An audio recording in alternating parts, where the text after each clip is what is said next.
I think there's spirits in us saying, hey, you're safe, you can reconnect.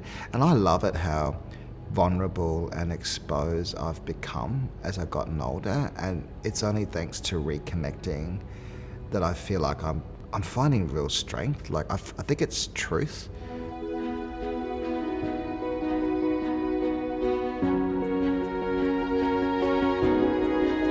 My name is Stephen Page. I'm a Mununjali Nunakal man from southeast and southwest of Queensland. My father's country is freshwater and my mother's country is saltwater. But I come from a big family of 12 kids. I'm actually number 10 of the 12. I direct and choreograph and curate Bangarra stories, and I've been doing that for 31 years.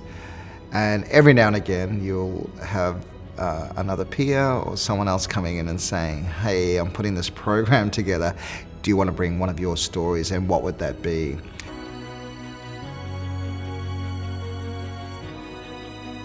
A Bangarra show is always original music composed, costumes, quite a lot of scenic art, and then obviously, the clan of physicality, which are the dancers, And so I think all those mediums coming together under the one sort of creation spirit is sort of the First Nations Indigenous sort of, the theatrical experience that you get from a Bangarra show.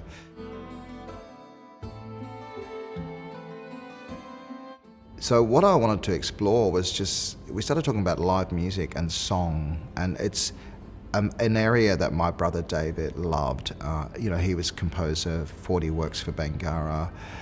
Every time we would create a work, him and I would tell stories and reflect, and we'd try to work out what's going to inspire us to tell the story. He had worked with my father's language, our language, about a decade before he passed away in 2016. That reconnecting to language was probably, as my father was getting older, he was sharing a lot of stories, and he come from quite an assimilated upbringing, just surviving, So they weren't as fortunate as I am in my generation to be empowered by my identity and my culture.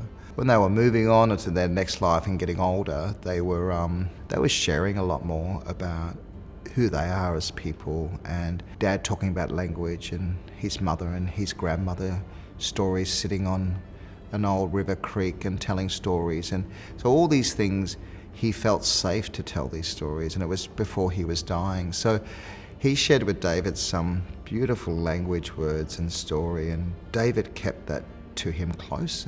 And before David passed, he did a 3-minute, 4-minute song with utilising that language, Yugambeh language, Mununjali language.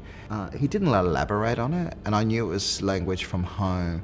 Just before he died, David died, he shared that story with me somehow, and so I think that just lingered with me, and David kept coming in my head, and I kept thinking, maybe I should work with language as a form, our language, and then have live music and have musicians. And so all of a sudden there were 5 singer-actors, there were 4 musicians in mine, 16 Bangarra dancers. It became like just reawakening this contemporary ceremony of these forms.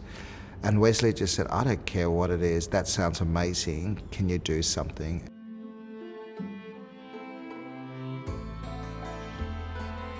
We were just starting with this assimilated blank canvas, and we were just listening and learning about reawakening language and stories. When you surrender, it's so daunting, but it's so beautiful, yeah. It's a funny thing that it's this work and it's my dad's language, and like I announced, I'm gonna move on at the beginning of 23 and step down as artistic director.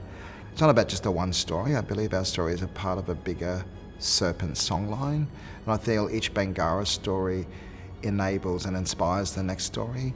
If you think about close to 40 works that we've created over the time, I mean, that's just a beautiful songline of stories that come from such a diverse array of First Nation themes. And you have a wonderful arrogance of First Nations generation that are around because they're meant to be, because they are empowered, because mob before them had done all this work.